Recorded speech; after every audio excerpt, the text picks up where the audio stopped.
All right, let's get cooking. Welcome to the latest edition of Chin Check Sports Radio. I'm your host, JD. I want to thank you all for taking the time out to join us. And as always, we welcome any suggestions, feedback, comments, and criticisms, which improves the quality of our program, which ultimately improves your listening experience. Before we get started, I want to send all of you thank you for your tremendous support. People are slowly but surely finding out about who we are and what we do. They enjoy and respect the passion with which we speak. But as we always say here at Chin Check Sports Radio, we do this because we love it, as we are simply sharing our passions with you all as we continue to build our listening army to take over the world. We here at Chin Check Sports Radio are your go-to on YouTube for Dallas Cowboys coverage and bringing a finality to the 2022 season. The Cowboys 19-12 loss on the road to the San Francisco 49ers in the divisional round. Let's jump into our numbers here. Quarterback Dak Prescott, 23 of 37 attempts, 206 yards, 1 touchdown, 2 interception. Ezekiel Elliott, 10 carries, 26 yards. Tony Pollard, 6 carries, 22 yards. CeeDee Lamb, 10 catches, 117 yards. Dalton Schultz, 5 catches, 27 yards, 1 touchdown. Noah Brown, 2 catches, 21 yards. T.Y. Hilton, 1 catch, 15 yards. Deron Bland on the defensive side, 11 total tackles, 7 solo. Leighton Vander Esch, 11 total tackles, 3 solo. Donovan Wilson, 8 total tackles, 5 solo. Malik Hooker, 8 total tackles, 3 solo. DeMarcus Lawrence, 6 total tackles, 4 solo, 1 sack, 2 tackles, 4 loss. Jaron Kearse, 5 total tackles, 3 solo, 1 tackle, 4 loss. Osa Odigizua, 5 total tackles, 2 solo, 1 sack, 1 tackle, 4 loss. Anthony Barr, 5 total tackles, 2 solo. Trevon Diggs, 4 total tackles, 2 solo. Micah Parsons, 4 total tackles, 1 solo. Dorrance Armstrong, 3 total tackles, 3 solo.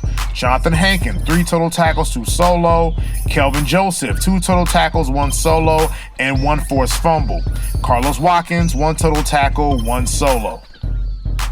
Now, after this loss in the divisional round, once again to the San Francisco 49ers, this is why you come to us at Chin Check Sports Radio. Again, we don't overreact to losses, nor do we gloss over wins. And of course, everybody's getting ready to jump off the train, jump out of the building. It just now the sky is falling. Of course, we try not to speak on emotions as diehard Cowboy fans that we are, but we try not to speak on emotion when we do our broadcast. Now, let's go into the what ifs or what didn't happen with this game.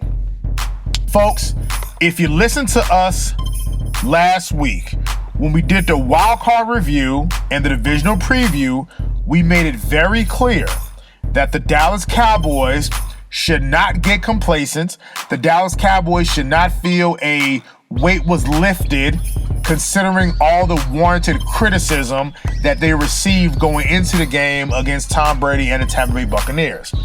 We stated that the Cowboys, being that they felt that maybe the weight is lifted, they might not show up with the same intensity. We actually went through the seasons and not really the same team, but historically or recent history as a franchise, how when they get complacent, they end up losing the very next game. And this clearly was a continuation of that unfortunate history. And you have to lay the blame at the feet of the offense led by quarterback Dak Prescott. We definitely want to say much respect to the guys on the defense. We felt these guys played their hearts out. They gave it the absolute best. They definitely did their job in doing their best to control a lot of the weapons that the San Francisco 49ers had with the Christian McCaffreys and Deebo Samuels and Brandon Ayuk's, George Kittle. I mean, these guys played their tails off, and towards the end of the game, they eventually gassed out because they really got nothing from their offense really throughout the game. But we give the defense much credit. Definitely a much maligned defense, especially in terms of run defense. But we thought that they played very well. Of course, one might say, if you look at the numbers, it gave up 113 yards rushing. But sometimes you have to put the numbers into context. They did their best. They pretty much put the clamps on the weapons of San Francisco. You could think of maybe one big play by George Kittle, and that was the deep pass where clearly I don't understand why a defensive tackle was covering him. But when quarterback Brock Purdy threw the ball was tipped and juggled. I mean, a circus acrobatic catch that was made, and that really was the biggest play of the game on the offensive side for the San Francisco 49ers. So we definitely want to recognize the defense and the absolute stud effort that they put on the road after playing a short week. And we definitely want to say big up to those guys. Big up to those guys. Much respect. You guys played your hearts out. Now, on the offensive side, quarterback Dak Prescott. We read his stats, 206 yards. The previous week, he had 305 yards. Last week, he had 4 touchdowns passing and 1 rushing touchdown with no interceptions and no turnovers. This game, only 1 touchdown and 2 interceptions. Now, you can say part of that, or a lot of it, has to do with going against the number 1 ranked defense in football. I get it, and that's a fair statement. However, Brock Purdy, the quarterback on the other side, really didn't have that better of a game. But the key statistic that's there is 0 interceptions. While Dak had a touchdown pass, Brock Purdy had no touchdown passes, but Dak Prescott had 2 interceptions. Now, if you look at the 2 interceptions, the first interception was an intended pass to Michael Gallup. It makes you wonder, what was Dak looking at? The second pass was clearly into double coverage, going to CeeDee Lamb. So you have to lay this at the feet of Dak Prescott. Now, not trying to overreact, we talk facts here, or we do our best to generally talk with facts. This is rather concerning because this was a game that Dak needed to step up and be great. This is the game that he needed to step up and find the greatest. And yes, as unfortunate as it is, in the NFL, especially the playoffs, you are judged on a week-to-week basis. Last week, everybody was awfully quiet after Dak's performance on the road against the Tampa Bay Buccaneers, breaking all kind of infamous, whether it was not winning a road playoff game in 30 years, winning in blue uniforms, winning on grass, beating Tom Brady for the first time. So a lot of things were ended last week, but as we stated, as soon as that clock struck 0, it was time to start prepping for San Francisco, because what you did the previous week means nothing in the playoffs. So once again, the Dallas Cowboys failed to reach an NFC Championship game. And it's going to be a bad look for people this year. Clearly, you have other Cowboys fans getting very emotional. But this is why you come to us, because we don't live in a metaverse. We don't live in a Marvel Cinematic Universe. We live in reality, and we have to call it the way it is. Again, we said this before. They cannot get complacent. They cannot feel a sense of weight lifted. They needed to have that same edge and same mentality. So, again, on the offensive side, and you saw what happened when running back Tony Pollard got hurt, they were pretty much dead in the water, at least offensively. Tony Pollard is your most explosive player, and before we got on to do our review, we're getting word that he broke his leg. So you knew it was a bad injury. We knew it was more serious than what Patrick Mahomes suffered the day before, and clearly when they brought the card out, you definitely knew it wasn't good. So reports out of Dallas that he did suffer a fractured leg, so no telling the timetable of his return. Hopefully he should be back by the season, but of course he has to go through surgery, and rehab, and this was really in a contract year where the team has a very hard decision to make. On the offensive line, if you take away Tyler Smith's 2 penalties with the holding call on Nick Bosa and as well as a false start, I thought he played very well. Again, we like this kid. This kid has a natural aggression about himself. Connor McGovern seemed to be banged up a little bit during the game, but he seemed to came back and played well. So again, the offensive side, led by quarterback Dak Prescott, throws weren't there that needed to be made. It's hard to run on the San Francisco 49ers defense. Again, the number 1 ranked defense in football. So, but I did like what I see from some of the players. Again, especially one Tyler Smith. We're going to have to take most of some bad with most of the good. I thought he did an excellent job. After getting over the few jitters, I thought he did pretty well. So we're not going to beat him up for that too much. So the question with this game is, what do they do going forward? Actually, let me go back to the game again to, I guess, pile on some more Dak Prescott. Dak Prescott had plenty of opportunities. I have a lot of Cowboys fans who were upset about the final last Hail Mary play where Ezekiel Elliott was the center. Our thing is this. It should not even have come to that where you needed some wild play, some play out of street football to help you win a professional football game.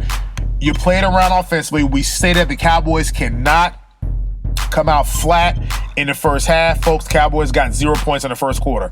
So, again, coming out flat, had a whole quarter wasted, scored their only touchdown in the second quarter, worried about Brett Maher and his missed field goals from the previous week, had his extra point blocked. Of course, the broadcasters, they showed the replay looking at the trajectory of the ball. The ball probably would have made it through the uprights, but then he seems to have righted himself by kicking 2 late field goals in the third and the fourth quarter. So that problem seems to have been away, but Dak Prescott had opportunities, especially when Kelvin Joseph, as we have mentioned before, caused a fumble on a special teams play, and the Cowboys were given great field position. You would have thought that the Cowboys would have actually tried to score. They only ended up getting field goals out of some of their opportunities.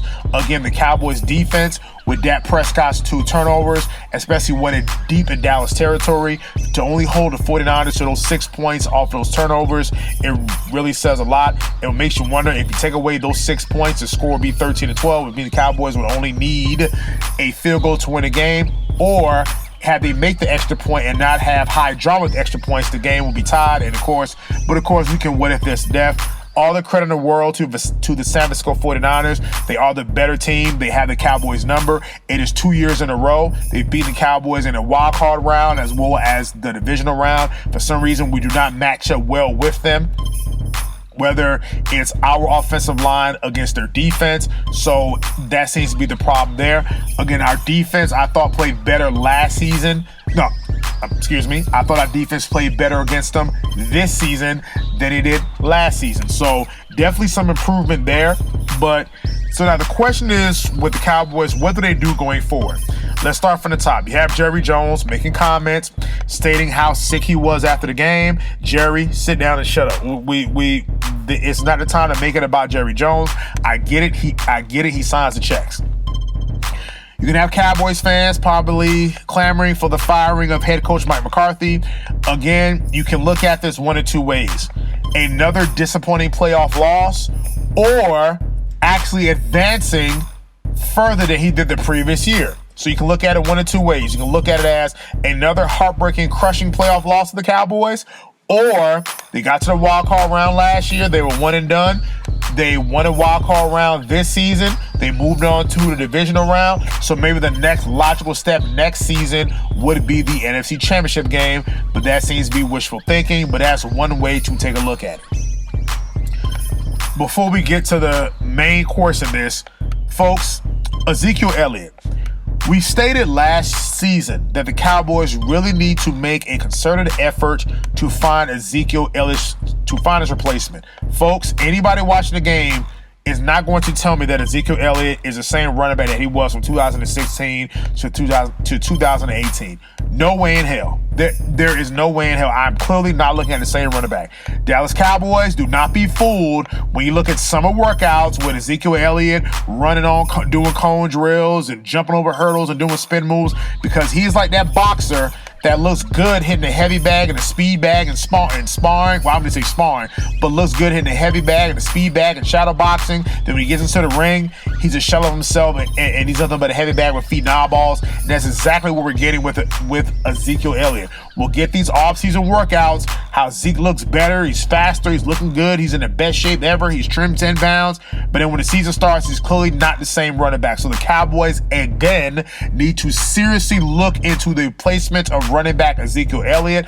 I don't know how much of a cap hit that we would take next season based on his large contract, but it's time to start drafting, to seriously looking at his replacement and to draft his replacement who gets some playing time next year. Because you have an excellent 2-headed monster with Tony Pollard, but at the same time, you see what happens when Tony Pollard gets hurt. The offense isn't quite the same. And we're playing Ezekiel Elliott top dollar to produce. And 10 carries for 26 yards is not producing for a guy making top running back pay. Regardless if it's the number 1 ranked defense, Ezekiel Elliott has been the second best running back on the Dallas Cowboys this season. Something has to be done, whether it's to sit him down, I don't know, pay cut, whatever the case may be. We're glad these guys make money. We're happy for them, but we're not getting the level of production that warrants Ezekiel Elliott's high salary, and he is more of a hindrance and a detriment versus a help to this football team. It is as plain as day. He is not the same running back, and you're not going to convince me that he's going to get better and drink from the fountain of youth come next season. It's time to make a move on Ezekiel Elliott. On the offensive line front, keep the kid Tyler Smith at left tackle. I know they're going to want to be pressed to move Tyron Smith back to left tackle. The fact that they're going to get Terrence Steele back, who is playing at a Pro Bowl level this season. We cannot keep every year pinning our hopes on the health of one Tyron Smith. This man is going to be a first ballot Hall of Famer. He can be the assistant offensive line coach, but I really think it is time to move on from one Tyron Smith. Thank you for your service, but at the same time, we have to start getting younger in the offensive line. Zach Martin is now getting a little bit longer in the tooth, again, at a Pro Bowl level, but we need to start thinking long term. The receivers in the room. You listen to Cowboys fans. Now, this is why you come to us at Chin Check Sports Radio. You hear Cowboys fans saying, well, you see, this is what happens when we got rid of Amari Cooper, and we didn't have anything besides the CeeDee Lamb. Well, if you forget, we had Amari Cooper last year and were knocked out in the wild card round. So common sense will tell you, without Amari Cooper, CeeDee really was the number 1 wide receiver. Even games on the road where Amari Cooper had a history of disappearing on the road. So really ask yourself this question: would it be this much different if Amari Cooper was still on the team? Because we have enough anecdotal and empirical evidence of Amari Cooper, when he was with the Dallas Cowboys, his disappearing acts on the road. So Cowboys fans, you should have been gotten over us letting Amari Cooper go. CeeDee Lamb is the real deal. Played his tail off today, made plays. Is that other guys didn't step up? Again, Michael Gallup had no catches. You had the Noah Brown with a few catches. T.Y. Hilton with 1 catch, and I believe Noah Brown did get hurt at some point during the game. Now, this leads us all to one Dak Prescott. Going back and forth with somebody on Twitter, and somebody said that Dak has been in the league for 7 years. And I was like, man, he's right. Dak has been in the league 2016, 17, 18, 19, 20, 21, 22. 7 years. At this point, we kind of already know what we're getting from Dak Prescott. He's a good quarterback, and anybody that would tell you otherwise is not being honest with themselves or being honest about the situation. Dak Prescott is a good quarterback. That's not even up for debate or discussion. The problem is we need Dak Prescott to be that great or elite quarterback. And the fact that we still have questions about that's a problem entering his 7th year. We're watching Joe Burrow in his first 2 years playing, racking up playoff wins like they're nothing. Patrick Mahomes is going to his 5th straight AFC Championship game. And Joe Burrow is going to his 2nd straight. Jalen Hurts, in his 2nd year as a full-time starter, is going to an NFC Championship game. At some point, we have to look at Dak. Again, we're not talking about trade. I mean, again, the front office is going to do what the front office is going to do. But it's time to have a hard look and a hard conversation what we're getting with him. Great games, poor game. Great games, poor games. Great game, poor game. It is peaks and valleys, ups and downs. We call that being inconsistent. You cannot be a Super Bowl level quarterback, because this is what we're talking about. The Joe Burrows and the Patrick Mahomes and these guys are Super Bowl level quarterbacks. You cannot have inconsistent play throughout the season, especially in the playoffs. Again, having turnovers at wrong times in the playoffs. Those things just cannot happen. Now, let's go back to the weapons. You cannot keep trying to build a dream team around Dak Prescott. Again, talking with some people on Twitter about giving Dak more weapons. our thing is this. No quarterback. Yes, you're always going to have a quarterback weapons. But again, folks, Dak Prescott had Des Bryant, had the Cole Beasleys, had a rookie Elliott, was knocked out in the divisional round. Last year, had Ezekiel Elliott, Amari Cooper, CeeDee Lamb, and was knocked out in the first round. Folks, you cannot keep putting a perfect lineup around Dak Prescott. We have to keep trying to find this receiver and that receiver and just keep building a dream team behind Dak Prescott, because as you saw today, when Tony Pollard got hurt, the offense fell apart and subsequently Dak Prescott fell apart. So the offense is supposed to go through your quarterback, and the fact that you have to build this dream team and put the best wide receivers in football around Dak Prescott, well, if anything, that's an indictment on Dak, because, again, you must raise your level of play when guys aren't playing their best. When the running back gets hurt, now it's on you, which is why the quarterback makes the lion's share of the money. Again, we don't try to talk any emotions here. We're trying to talk facts. And Cowboys fans, we have to be honest with ourselves. Again, we're not saying Dak Prescott is the worst quarterback in the world. That's not what we're saying. Dak Prescott is a good quarterback. You can make an argument he's a very good quarterback. But we really have to ask ourselves, is he a great or elite quarterback that's going to take us to that next level? And right now, the answer would have to be no. And again, we have 7 years.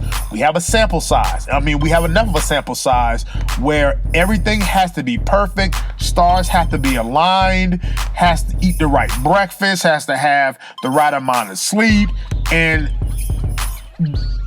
it seems to be before it works out for Dak. And those things don't work like that. If we've watched quarterbacks, hell, we watched Patrick Mahomes on a bad ankle lead his team again to the AFC Championship game.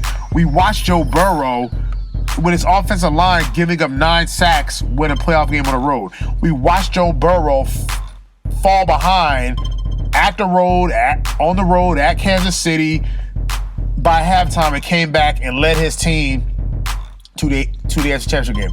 We watched Joe Burrow go on the road to Buffalo, who was everybody's Super Bowl favorite, in the snow on the road, and almost a foregone conclusion that Bills were supposed to get a game, win the game, and they dominated the Buffalo Bills. So, again, everything cannot be perfect for that. It has to be perfect temperature, perfect wind direction.